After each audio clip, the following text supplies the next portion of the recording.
সালাতা ওয়া আতুজ যাকাতা। আল্লাহ প্রথমে বলছেন নামাজের কথা, ওয়া আকিমুস সালাত, সালাত তো নামাজ, সালাত কায়েম করো। আর আমরা কিটা করি বলে আমরা নামাজ পড়ি, কায়েম করি। আমরা নামাজ পড়ি, পড়া এক জিনিস, কায়েম করার এক জিনিস।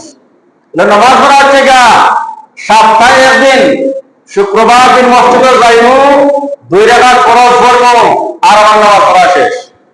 আবার যখন শুক্রবার আইব, আবার জুমার যাইব, 2 রাকাত ফরজ পড়বো, ওটা আমার নামাজ পড়া। মনে চাইলে কোন ওয়াক্ত নামাজ পড়বো, না চাইলে নাই, তাহলে জুমার যাইব, এটার নাম পড়া।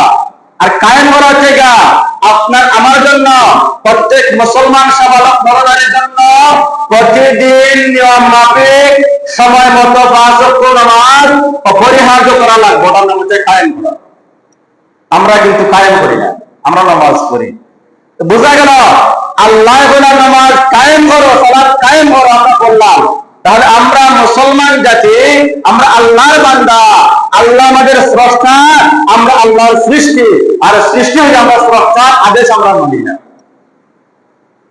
আদেশ আমরা আল্লাহর আদেশ মানি না। এরপর